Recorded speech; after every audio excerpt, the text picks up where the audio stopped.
Sociology 345, video lecture 01, Social Constructionism. Social constructionism is a particular perspective in sociology that sees the world as if it's a construction, something built from the bottom up upon a foundation, just the way you might think of a house being built. It's also sometimes called social constructivism, or the social constructionist perspective, or social constructivist perspective. You might hear me use any number of those terms. They all mean exactly the same thing. And what's important here is that we understand the bits and pieces that construct the society, and also really the basic idea of the way that everything is connected together. And that's probably the most important thing about a sociological perspective, is that it allows you to see connections. So we start with the foundation. We start with the idea of statuses and roles. Statuses and roles are terms that have become part of everyday language, which makes them easy to remember. That's true of a lot of ideas in sociology, but of course we have particular definitions for those things, and it's important for us to get them right so that we can use them in the analysis of the social world. Statuses are named positions in networks of social relations. So if you talk about a network of social relations like something simple like a football team, you can talk about named status positions within that team. You can literally talk about positions like center, guard, linebacker, quarterback, receiver. You could also talk about things like team captain or most valuable player, things like that. We could also call those status positions. We talk about two kinds of statuses in sociology: ascribed status and achieved status. Ascribed status are status positions that are given to you by the society or the culture, things that you can't really do much about, you just have them. Your ethnicity, your race, your gender, your sexuality. Some of these things you can change to some extent, some of them not so much. Achieved status are the kinds of status positions that you can, well, achieve, that you can change. So we look at the picture of this guy who looks to be like, well, a guy, looks like he's Caucasian. These are ascribed status positions. Looks like he's also a Catholic priest, an achieved status position, something that he worked toward and moved into, and that he could inhabit for a while, and he could also uninhabit it at some point. Roles are attached to status position. Roles are expectations, responsibilities, and privileges. So when you occupy a particular status position, there are certain expectations of you, ways that you're supposed to behave, responsibilities that you have, and along with that, certain privileges.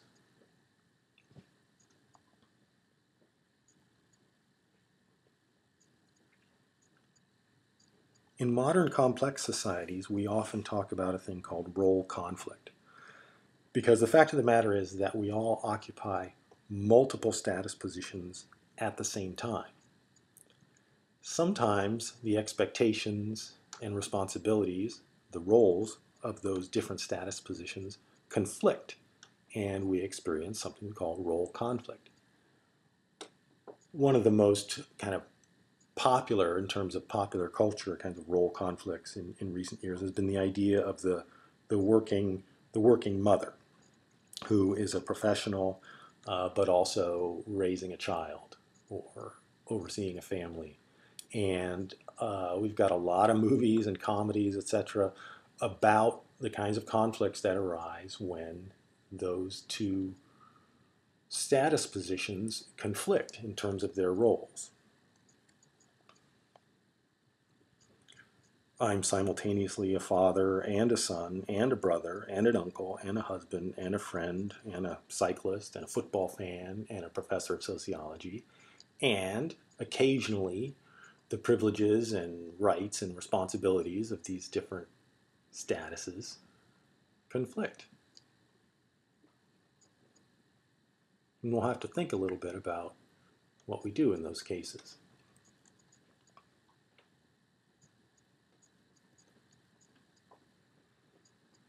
So we take statuses and roles as our basic foundation, the micro level of human interaction, the way we network and communicate with one another.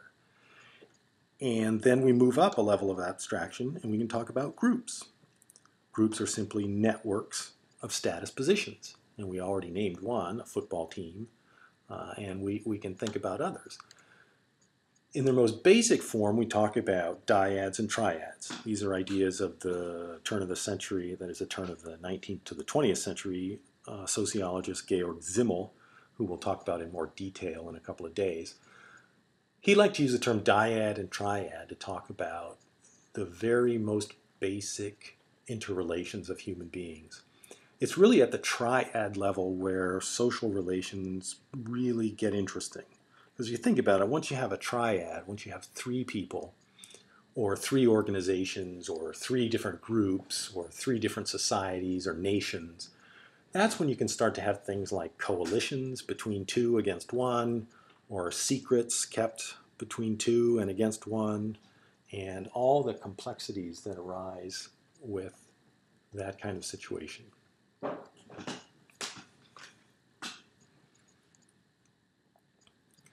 We also talk about two basic kinds of groups. Primary group, the example here is the family, or a family.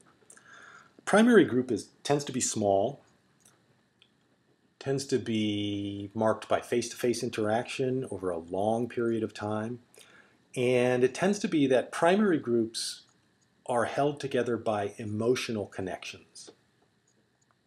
So we think about the family. Secondary groups, on the other hand, groups like friendships. This is a picture of like a study group. These tend to be less permanent, more transient. They tend to be marked by relationships that may be emotional, but because there's always an emotional element, but are more kind of rational, so to speak. These are groups that are often designed for a particular purpose.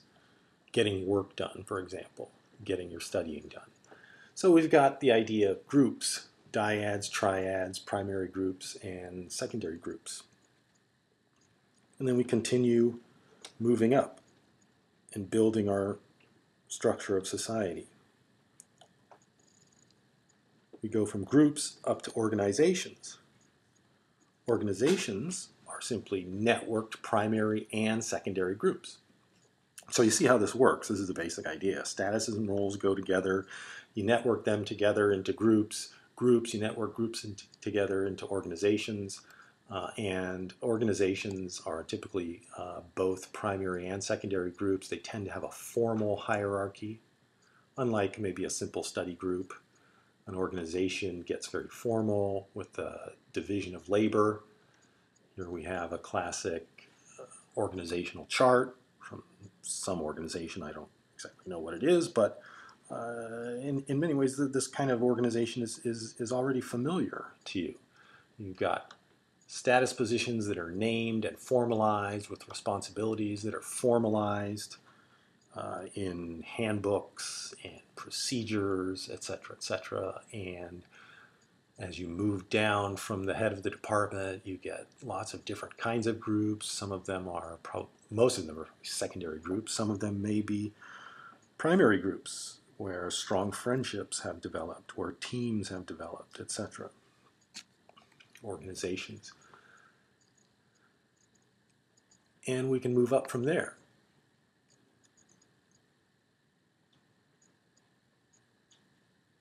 We move up to the level of a social institution. We talk about social institutions when we can say that an organization or a group of organizations, when a group or several groups or statuses or roles, when any of these things become so ingrained in our sense of reality that we just can't imagine life without this thing. You can talk about a social institution like the public schools, for example. It's a group, a really big group of all kinds of organizations, particular schools and school districts, etc. They all come under one heading of social institution because it's kind of a taken for granted feature of our modern democracy. It's a cornerstone of our democracy, compulsorily free public education. Because at some point we wisely decided that to have a democracy, you have to have intelligent, informed people to make decisions about themselves, and so we created this social institution. A social institution can also just be a group, like the family that we've talked a little bit about already. So you look at these four pictures and they're four very different things. They're different in terms of status, they're different in terms of race and ethnicity, they're different in terms of social class, they're different in terms of size and complexity, they're different in terms of sexual orientation, and yet they're all one thing. They're family. One of them is even a cartoon. It's not even human, but we recognize it as family. That's such a powerful idea that we even apply it to things that we don't necessarily, or perhaps shouldn't necessarily apply it to. You may have seen the show Meerkat Manor, which is a fascinating show. It's really fun to watch, and it's all built around this human idea of family. Now, of course, these animals are social animals, and they have relationships, but you can bet the scientists don't necessarily talk about them in exactly the same way that we talk about human families. But it's such a powerful idea that you can make a very successful television show, and people will watch it.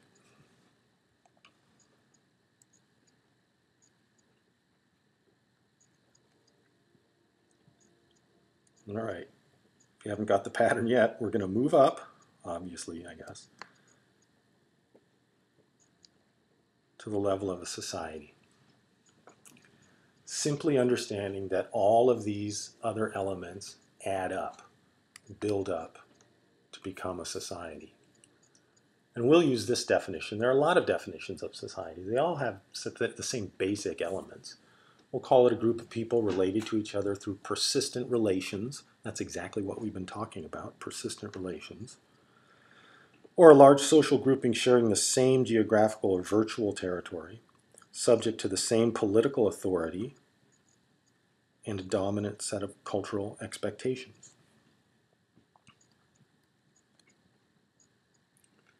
So you get the basic idea.